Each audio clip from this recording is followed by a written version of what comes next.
il-qari mill-Evanġelju ta' Luqa, kapitlu 12, ħanaqra minn vers 13 sa vers 21. Ġesu kien qiegħed jitkellem u jaqbes wieħed li kien hemm mill-folla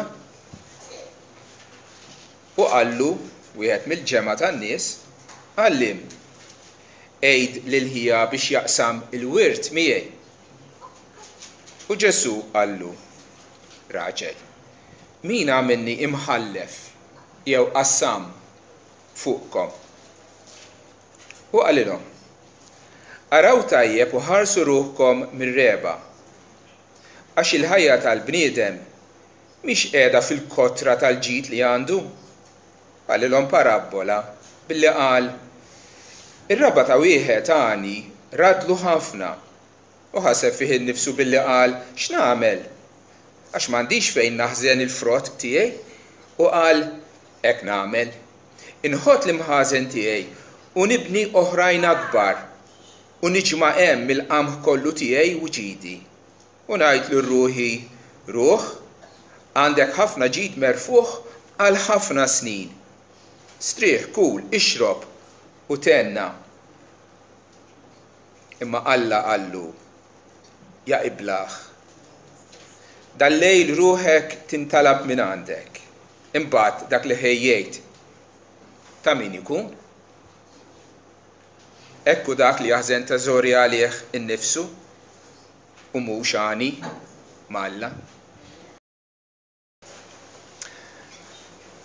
Meta kont żgħir, min jaf kemm il-darba ommi u missieri qaluli għajnejk ikbar minn żaqqek.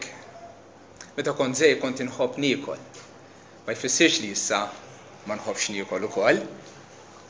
Imma jekk kelli plat daqshekk kont nitfa' ħafna ġo fih, ħafna iktar milli fir-realtà stajt niekol. L-10 kmandament huwa fuq dan, fuq dik ix-xewqa li kollok iktar u iktar u iktar u iktar milli għandek bżonn. Kmandament jgħid, la tixtieqx dar għajrek, la tixtieqx mart għajrek u l-qaddej tiegħu u l-qaddejja tiegħu u l-gendus tiegħu u l-ħmar tiegħu u lanqas xejn milli hu ta' għajrek, la d-dar, l-armara, la l-proprjetà, la l-gadgets li għandu, la l-pożizzjoni tiegħu,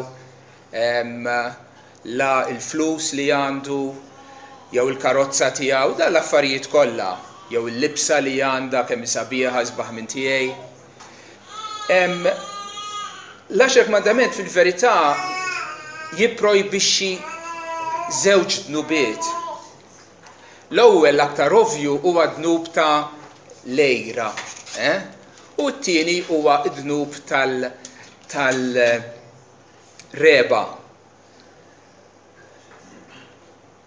Il-lejra kollha nafu xi tfisser u kollha xi ftit jew ieħor esperjenzajna dik l-emozzjoni negattiva qarsa meta inti rajt li sieħbek jieħu promozzjoni u inti ma ħadtiex, jew il-business ta' ma' ġembek qed jagħmel profit iktar minn tiegħek, jew dik għandha libsa jew hairstyle aħjar minn tiegħek, jew dak għandu flus aktar minnek. Dik hija lejra illi frankament anke dak li għandek ittelliflek l-aptit għalih, vera? Għax jekk ingħaqlajt 10 euros illum u ta' ma' ġembi għala 11 euro, dik l-euro żejda laqala hu somehow li tellifni mill-gost li jisma' jiena għandi x'niekol illum. Bħal dak il-toddler li jommu xratlu ġelat u għandu scoop ta' ċikkolata li jħobbu u qed jieklu, qed jieħu gost bih, le? Mbagħad jara tifla għaddejja minn ħdejh li għandha wkoll ġelat imma fil-kon tagħha għandha 3 scoops u tal-istrobju, tal-vanilla u tal-ċikkolata. F'daqqa waħda il-ġelat tiegħu ma jibqax jogħġbu biżżejjed, issa jrid tal-oħra. Dik hija lejra. Lejra illi twassal għall-ard nubiet, għall-ġlied, għall-lar, nubiet u l-ardnub li nista' nimmaġina kien appuntu il-qtil tal-Mulej Ġesu. Pilatu meta kien Ġesu kien quddiem Pilatu tgħidilna l-Iskrittura intebaħ illi huma kienu tawlu, kienu ġabulu quddiemu biex jaqtalu sentenza għax kienu jgħiru għalih. Imbagħad hemm id-dnub ieħor tar-reba li se nikkonċentraw aktar fuqu. Ir-reba li mhux sempliċement nixtieq il-ħaġa li hija tiegħek, imma li nixtieq il-ħaġa, nixtieq iktar affarijiet materjali, aktar flus, aktar oġġetti, rrid iktar u iktar u iktar. Bħal din il-mara fl-istampa,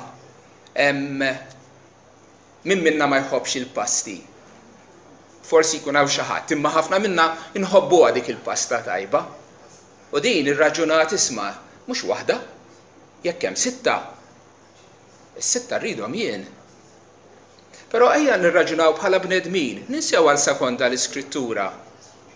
Jekk tikol pasta, toġbok u tagħtik sodisfazzjon, vera?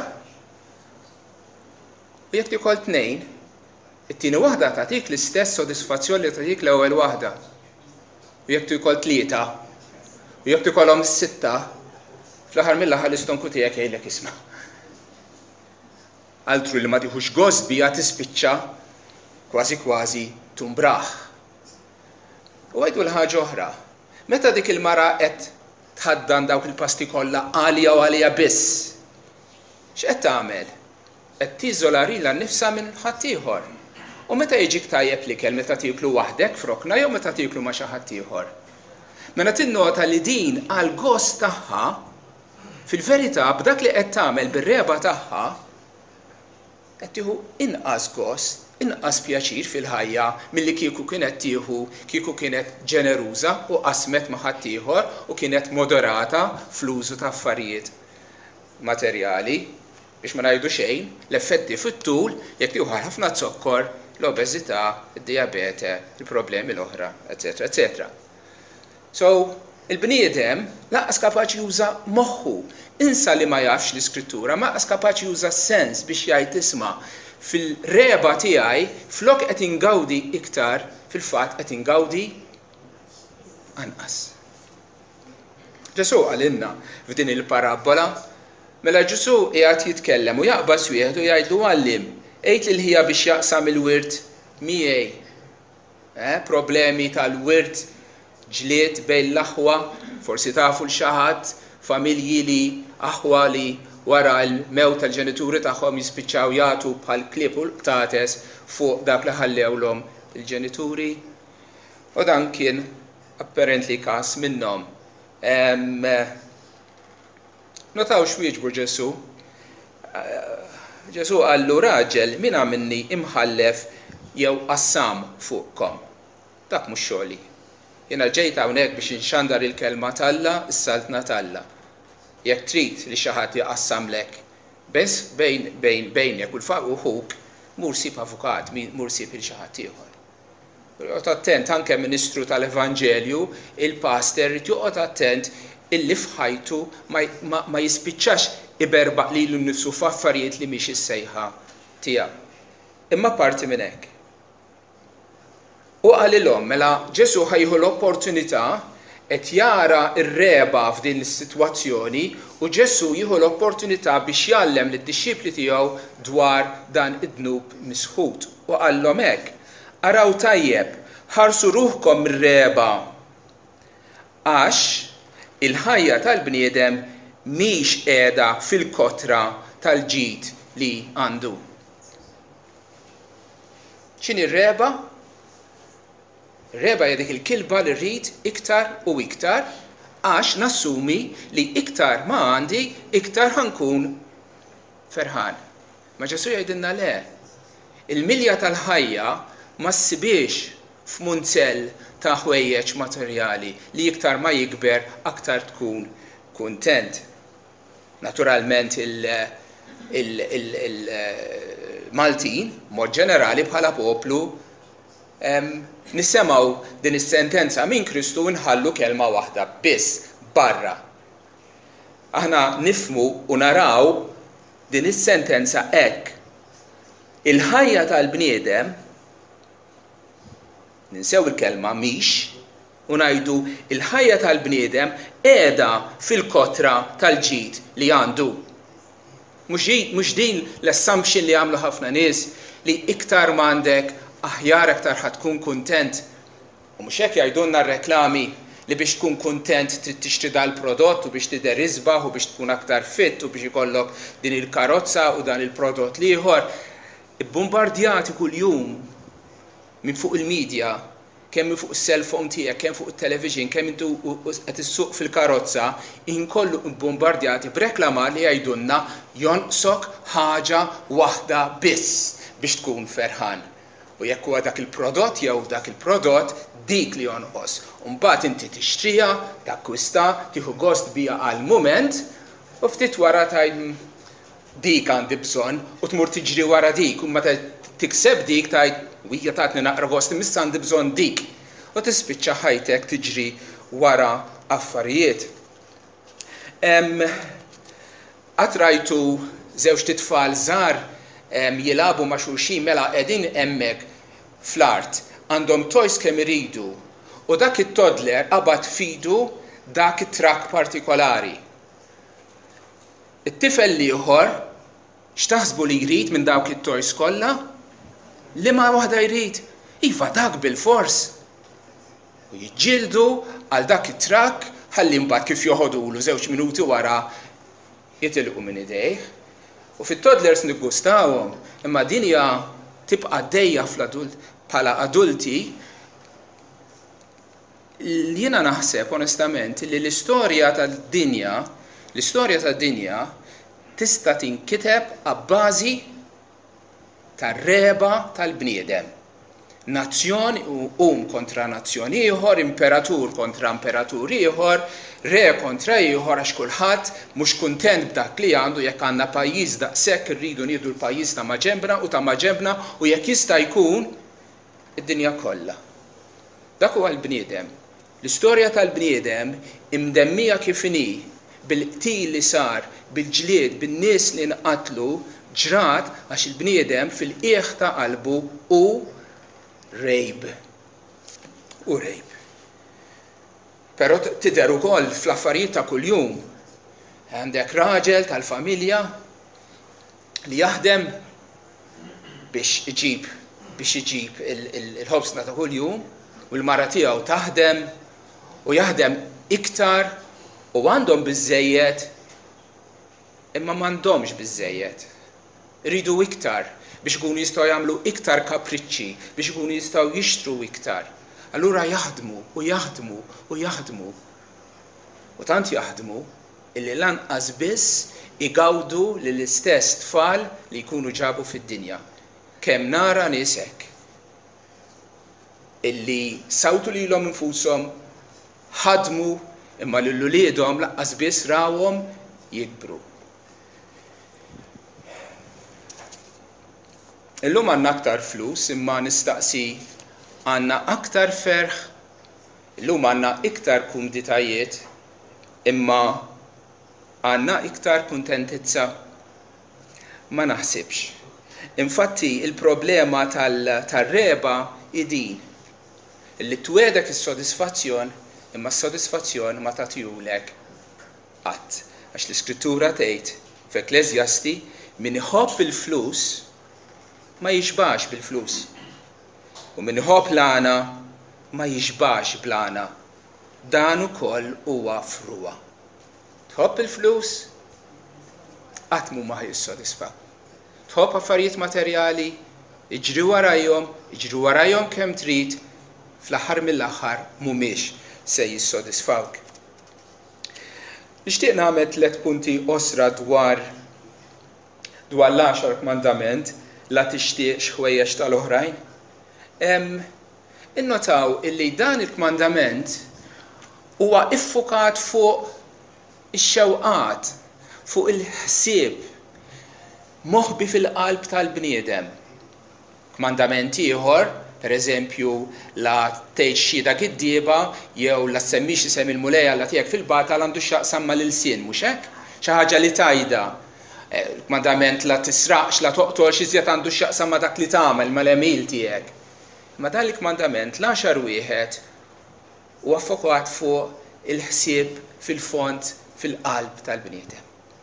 Alla jinteressaħ mhux biss minn kliemna, Alla jinteressaħ mhux biss minn emilna, imma fundamentalment Alla jinteressaħ mill-ħsieb, mix-xewqat profondi ta' qalbna. Qabel ma inti tisraq, inti tkun xtaqt l-oġġett li għandu ħaddieħor. Qabel inti ma tiżni tkun xtaqt il-mara ta' ħaddieħor. Huwa id-dnub li jnissel ħafna aktar dnubiet. Mela il-kmandament jiffoka fuq il-ħsieb. It-tieni ħaġa. Mistoqsija li wieħed jrid jagħmel meta jaqra l-kmandament, la tixtieqx, la tixtieqx, la tixtieqx, la tixtieqx, la tixtieqx. Hawnhekk Alla qed jipprojbixxi kull xewqa tal-bniedem. Hekk qed jagħmel li Alla ma jridna nixtiequ assolutament xejn. John Lennon f'waħda mis-songs tiegħu Imagine jgħid Imagine no possessions. I wonder if you can. No need for greed or hunger, a brotherhood of man. Imagine all the people sharing all the world. John Lennon qed jgħidilna ejjew neħilsu mill-possessjonijiet tagħna, ejja ma jkollna xejn. Ħalliha li hu m'għamilx għax hu kien miljonarju, ma insomma insija dik. Imma għandu dan l-ideal li jekk id-dinja, n-nies tad-dinja ma jkollna xejn li hu tiegħi u inti ma jkollok xejn li hu tiegħek u li tiegħek ikun tiegħi u tiegħi ikun tiegħek ikollna kollox miġbur f'komuniżmu estrem, suppost inkunu neħħejna din il-greed, din il-reba. Imma taħsbu li jekk kieku kellha ssir il-biċċa xogħol, taħseb li d-dinja teħles mir-reba. Minn fejn tiġi r-reba? Għal fatt li m'għandniex kollha l-istess ħaġa? Minn hemm tiġi r-reba. U jekk għandna l-istess ħaġa jiena u inti mhux xorta nista' ngħidha li għandek għax jekk jien għandi 100 u inti għandek 100, jiena rrid 150 u ħallilek 50. Ġifieri mhux se taqta' r-reba għax ikollna kollha ndaqs. Minn fejn tiġi r-reba skont Ġesu? Minn ġol qalb. Jiġu l-ġelosiji u l-ejra u r-reba għal Ġesu. Problema hija fond fil-qalb. Xiex se nagħmlu mela?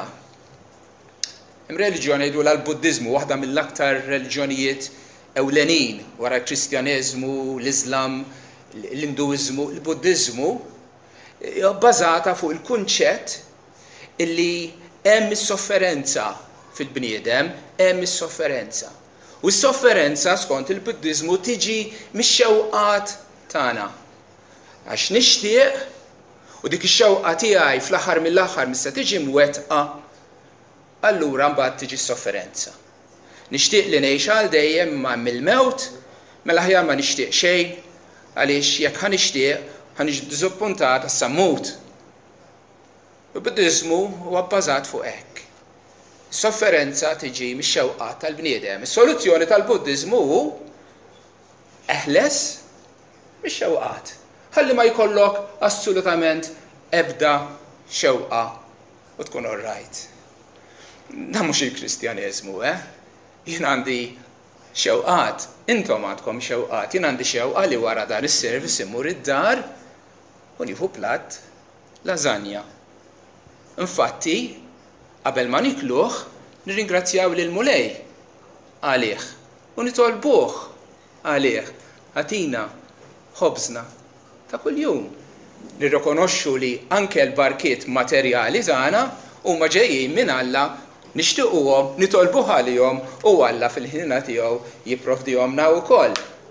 Infatti, mhux biss għal xewqat materjali, Alla ħares biss nieqfu fuq dak il-livell, aħna bħala Kristjani għandna xewqat li jmorru wisq aktar lil hemm minn affarijiet li huma sempliċement ta' din id-dinja li għaddu għal ftit ta' żmien. Dawk nixtiequhom ma nixtiequ ħafna iktar minn hekk.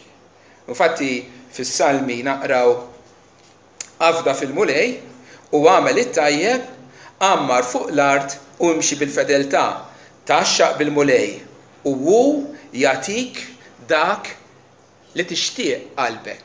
Iva Alla iwedna li jekk aħna nitaxqu fih u jagħtina x-xewqat ta' qalbna. Sakemm huma xewqat li huma tajbin, li huma ta' ġid għalina, ta' ġid għal ħaddieħor u xewqat illi jagħtu glorja lilu. Xi ħaġa oħra interessanti t-tielet punt li rrid insemmi fuq dan il-kmandament illi l-Iskrittura tajt illi r-reba hija forma ta' għajdu li intom. Idolatrija. Efesin, kapitlu 5, vers 5, għax dan intom tafu li l-ebda żini jew faxxi jew rejb li hu idolatra m'għandu sem jew m'għandu wirt fis-saltna ta' Kristu u ta' Alla. Rejb, ir-rejb dak li huwa rejb li hu idolatra. Idolatra. U f'Kolossin kapitlu 3 jgħid li r-reba hi idolatrija. F'liema sens? Nsaqsu x'inhu idolu? X'inhu idolu? Huwa kull ħaġa li tieħu post Alla fil-qalb tal-bniedem. Tista' tkun statwa, ma ħafna drabi jistgħu jkunu affarijiet materjali, jistgħu jkunu l-flus, tista' tkun il-mara tiegħek, tista' tkun il-karriera tiegħek, x'inhi li tieħu l-post ta' Alla f'qalbek, għall-imħabba tiegħek, għall-fiduċja tiegħek, għat-tama tiegħek, meta inti tpoġġejt it-tama tiegħek f'xi ħaġa jew f'xi ħadd li mhux Alla, dak sar idolu għalih. U waraw kemm huwa ikraħ, kemm hija kera l-idolatrija. Illi inti biex timla qalbek bl-imbarazz, inti tbarri lil-ħallieq tiegħek minn ħajtek. Barri lil-ħallieq tiegħek minn ħajtek. Jekk nimmaġinaw l-10 kmandamenti, tistgħu timmaġinawhom 10 titfal tal-iskola qegħdin iżommu id fit, għandek l-ewwel, it-tieni, it-tielet, ir-raba', l-ħamsa. U l-ewwel u l-10 huma l-bogħod minn xulxin. Ma jkollokx Allat oħra qudiemi u la tixtieq xwejx tal-oħrajn, qegħdin il-bogħod minn xulxin. Jien naħseb l-istampa għandna nbidluha u naqbdu dawk l-10 titfal u ngħidulhom għamlu ċirku. U tal-ewwel u tal-aħħar l-ewwel u l-10 jaqbdu idejn xulxin. Għax l-ewwel u l-10 fil-verità huma aspetti differenti tal-istess ħaġa. Għax jekk inti għandek lill-Alla bħala Alla tiegħek, allura minn tise ikollok dik ix-xewqa inordinata, dik il-xewqa idolatra biex ikollok aktar u aktar oġġetti li jieħdu post lill-Alla. X'inhu huma l-konsegwenzi tar-reba? Jiġini f'moħħi mill-ewwel David. Tiftakru darba minnhom meta l-armata tal-mulej kienet għall-gwerra u qiegħed id-dar. X'qed tagħmel sultan id-dar meta l-armata tiegħek qiegħda tiġġieled. U tela fuq il-bejt. U ra lil dil-mara qiegħda tinħasen. U ra sali ra. Miflok ma qari kemm mara sabiħa u talaq l-isfel, le. Ħada ġo qalbu ġo moħħu u rieda. Dan huwa l-ewwel dnub. La tixtieqx nisa ta' l-oħrajn. Imma ma wafx hemm. Dan effettivament seraqa minn dara u ġaba fil-palazz tiegħu, mela kiser il-kmandament la tisrax.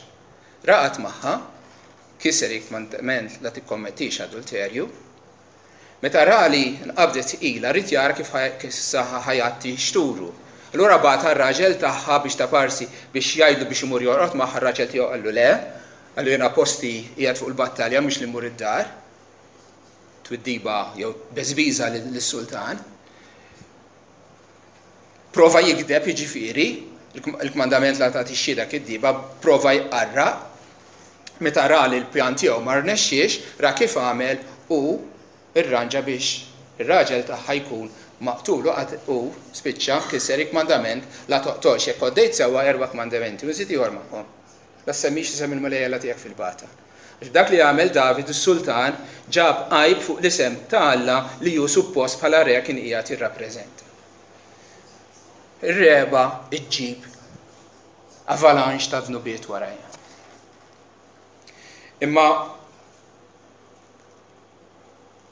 jerġa' qar minn hekk l-reba tista' tisraqlek u toħodlok ruħek, letteralment. Tiftakru l-parabola ta' żerrija? Iż-żerrija li waqgħet ħdejn ix-xewk, pruvat tikber, imma x-xewk ħonoqa. U Ġesu ifisser illi dan ifisser illi l-ġid u l-ħsibijiet dwar affarijiet tad-dinja u l-għana joħonqu il-kelma. Kemm nies semgħu l-Vanġelu, imma minħabba li huma aktar ħsiebhom fl-affarijiet li jistgħu jakkwistaw, affarijiet ta' din-dinja, x-xogħol, divertiment tagħhom, iħallu il-kelma tkun bla frott. Jew inkella żagħżugħ ħani li ġie għand Ġesu jitolbu u jsaqsih x'għandu jagħmel biex jirat il-ħajja ta' dejjem u saqsih il-mistoqsija tajba u saqsih għall-aktar ħaġa prezzjuża li seta' jistaqsih il-ħajja ta' dejjem, imma dan il-ġufni essenzjalment kien rejb u f'qalbu kien hemm diġà Alla falz qiegħed jirrenja mammona u ma kienx lest illi jitlaq lil dak jobot lil dak l-Alla falz u jħaddan lill-Alla veru li kien qiegħed qudiemu. U tela lem tgħidilna l-Iskrittura imdejjaq u kellu raġuni ikun imdejjaq għax jekk jibqa' ma jindimx dak ir-raġel jintilef. Jew il-parabola li qalilna Ġesu. Kien hemm dan wieħed għani illi r-raba tiegħu għamillu ħafna, ġiet sena tajba, m'hemm xejn ħażin fiha din, le? U ħaseb fih innifsu x'nagħmel għax m'għandix fejn naħżen il-frott tiegħu u qal nħodd l-imħażen u nibni oħrajn akbar u niġma' il-frott tiegħi hemm. Hemm xi ħaġa ħażina f'din, u żgur li m'hemm xejn ħażin. Hekk għandek tagħmel, għalfejn għandek tħalli dak il-frott kollu jinħela. Aħżnu, ibni mħażen ikbar. Mbagħad qal lirruħu ruħ, għandek ħafna ġid merfuħ għal ħafna snin, strieħ, kul, ixrob u tenna. Saw xi ħaġa ħażina. X'hemm nieqes fid-diskors ta' dan ir-raġel? Qed jaħseb biss għal dawn is-snin li ġejjin u mhux qed jaħseb fuq l-eternità. Qed jaħseb biss fih innifsu mhux f'ħadd ieħor l-ebda idea ta' ġenerożità hawnhekk. U qiegħed iserraħ ħajtu fuq il-ġid li għandu. Qed jittama, qed jafda fuq il-ġid li għandu biex hu jkun bniedem ferħan u kuntent. Meta suppost biex tkun bniedem sħiħ u l-futur tiegħek ikun sikur, il-fiduċja tiegħek għandha tkun mhux fil-flus li għandek, imma falla. Ir-reba tiegħu, l-imħabba tiegħu għal ġid li kellu barret minn qalbu lill-Alla. Jekk trid bil-frott li jagħmel mhux biss mela l-imħażen tiegħu, imma mela wkoll għiduli intom qalbu u warrab lill-Alla. U l-konklużjoni ta' Alla hija iblaħ. Min għalik intaref, min għal inti wise, min għalik inti kara jien kemm jiena kemm għamilt suċċess, ma fil-ġudizzju ta' Alla dan kien bniedem iblaħ. L-ewwel nett dal-lejl ruħek ħadd intalab minn għandek imbagħad dak li ħejjejt ta' min ikun imbagħad jgħodu jiġġieldu fuqu l-eredi tiegħek. U inti ma tieħu xejn. Tal-biża' u dak li jgħidilna l-konklużjoni li jgħidilna l-Apostlu Pawlu dwar dawn l-affarijiet fil-littra lil Timotju l-ewwel waħda kapitlu 6, jgħidilna dawk li jistanew jaqgħu fit-tiġrib u f'nassa u f'ħafna xewqat boloħ u ta' deni u jarqu l-bnedmin fil-qerda u fit-telfien. Għax l-imħabba tal-flus, il-erq tad-deni kollu, xuħut li taw ruħhom għalija tbedu mill-fidi u nifdu lilhom infushom b'ħafna għali. Iva, ir-reba tbarri minn ħajtek lill-Alla li huwa s-sors tal-ferħ tagħna u titliflek ruħek letteralment. X'inhi s-soluzzjoni ta' dan kollu? M'għandniex inkunu reba mela kif se nirbaħ din it-tendenza u nkunu onesti ma' nfusna. Kollha kemm aħna, għalkemm ma nemmettux fil-qiegħ ta' qalbna hemm iż-żerrija tar-reba. Hemm iż-żerrija tar-reba. Ma nemmettuhiex. Forsi laqqas ma' nfusna. Imma emnuni, hemm qiegħda. Kif nistgħu nelbu dan il-ġelosija li semmejna fil-bidunet lejra?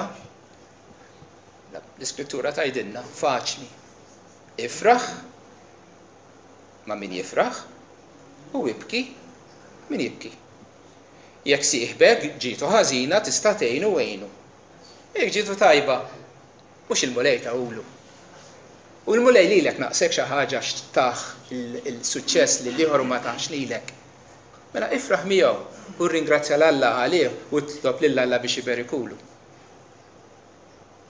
U apparti li tneħħi minn fuq qalbek dak is-sens ta' qrusa ħdura ta' lejra, inti stess tifraħ miegħu. It-tieni. Minflok ma tajt irrid u rrid kollox għalija, niftħu jdejna nkunu ġenerużi. Flatti, Pawlu jkwota l-mulej Ġesu fejn jgħid li il-mulej Ġesu kif qal aħjar tagħti milli tieħu. Huwa aktar imbierek propjament. It's more blessed to give than to receive. U aktar ferħan dak li jagħti milli dak li jirċievi. Min jirċievi jifraħ, imma min jagħti jifraħ iktar minnu.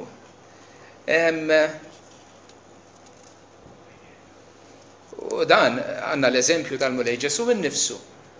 Għax hu kellu kollox hu tiegħu. L-universu tiegħu u ħalqu u tiegħu u jippossedi l-univers.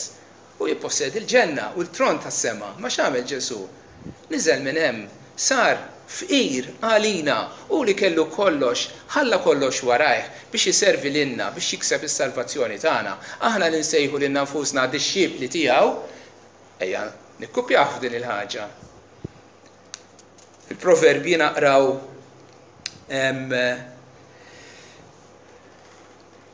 min għandu għajn li tħen,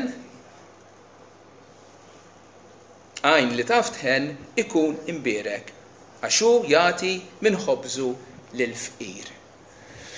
Ejja nemmnu għad il-barka, din il-weda talla, jekk aħna nkunu ġenerużi, jekk aħna ngħinu l-minu fil-bżonn, aħna stess nkunu imberkin mis-sema. Mela, ejja nifirħu ma' min jifraħ sens ta' solidarjetà ma' ħaddieħor fit-tajjeb u fil-ħażin, ejja nkunu ġenerużi, ejja nkunu grati għal dak li għandna, ejja niftakru illi dak li għandna tawunna l-mulej.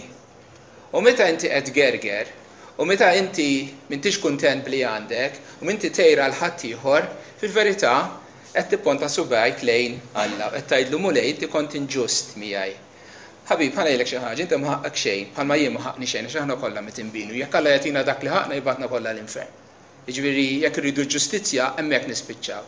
Imma ejja nirringrazzjaw l-Alla l-ħobżna li tagħna llum għan-nifs li qed tieħu, għas-saħħa li għandek, għall-ġid kollu li għandek, hekk mhux biss il-ġid materjali, ġid spiritwali wkoll. Ejja nkunu nitalmu nkunu nies grateful li għandna sens ta' grazzi fil-ħajja tagħna. Nsemmi l-aħħar ħaġa. Is-sens ta' kuntentizza li għandha tiddomina il-qalb tal-bniedem. Fl-ittra lil Lut naqraw. Qisu li ħajjitkom tkun bla reba. U kunu kuntenti b'dak li għandkom għax u qal ma nħallik qatt u lanqas nitilqek. Qegħdin taraw ir-raġuni għalfejn inkun kuntent jien. Għalfejn għandi nkun kuntent jien x'inhi r-raġuni? Għax hu qal ma nitilqek qatt. Ma nħallik qatt. Il-mulej hu miegħek. Isma' għandek il-mulej. Timmaġina li għandek bżonn xi ħaġa wisq iktar minn hekk jekk għandek lil Alla miegħek. Għandek kull raġun tkun ferħan fid-dinja. Fost in-nies tad-dinja kollha, ħbieb aħna li qegħdin ġew din il-kamra, aħna għandna nkunu l-aktar nies ferħana fid-dinja. Għax għandna l-mulej magħna. Mela ejja nkunu kuntenti kemm meta għandna ħafna kemm ukoll meta m'għandniex kif jgħid l-Apostlu Pawlu fil-ktieb tal-Filippin jgħid jien tallimt inkun kuntent b'dak kollu li nkun fih. Naf ngħix fil-aks u naf ngħix ukoll fil-ġid. Kullimkien u f'kollox jiena tallimt biex inkun sew fix-xaba u kemm fil-ġuħ, sew fil-ġid u kemm fil-aks, kollox nista' nagħmel permezz ta' Kristu li jqawwini. Xi tfisser din li kollox nista' nagħmel ifisser li meta għandi ħafna naf inkun kuntent u meta m'għandix naf ukoll inkun kuntent ukoll. Parabola ta' dak li għadna kemm rajna il-mod kif messu r-raġuna dak ir-raġel din is-sena kemm għamel il-raba dan hija barka minn Alla għax hu li jipprovdilna dawn l-affarijiet, grazzi mulej tal-li tajtni tal-ġid kollu. Issa għandi problema m'għandix fejn impoġġieħ. Ħanibni mħażen akbar, grazzi. Imma tant għandi isma' naf li hemm dak li għandu bżonn ħantih porzjon minnu jiena għandi wisq iktar milli neħtieġ. Ħalli nkun ġeneruż ħanejn lil fqir bih. U mulej għalkemm għandi ħafna il-fiduċja tiegħi ħatibqa' fik, int li provdejtli. Jiena ħnibqa' nafda fik u bil-ġid li għandi irrid infaħrek, irrid nirringrazzjak, irrid ngħin il-ħadd ieħor, irrid nikglorifikak. Dak huwa l-mod kif għandek tirreaġixxi għal ġenerożità għal meta l-affarijiet ikunu sejrin tajjeb u meta jkunu sejrin ħażin imbagħad x'se nagħmlu. Well, waħda mis-songs li nkantaw jekk ittina ħanaqraħilkom. Fil-profeta Ħabakuk jgħid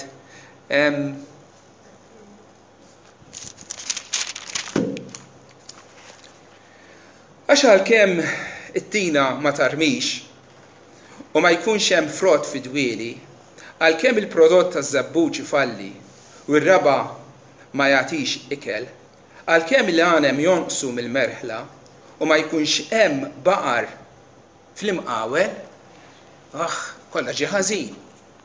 Hawnhekk kollox ġie ħażin. L-ekonomija waqgħet mal-art.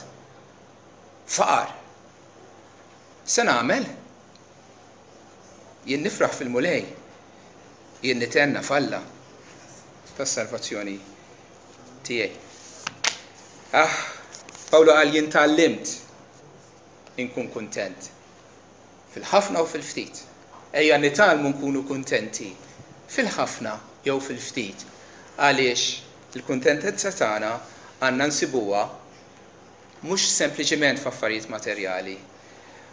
Mhux f'lotjiet Alla, imma f'Alla li jagħtina lotjiet. Min għandi fis-sema li jfek jgħid. U m'hemm ħadd fl-art li nixtiequ ħliefek.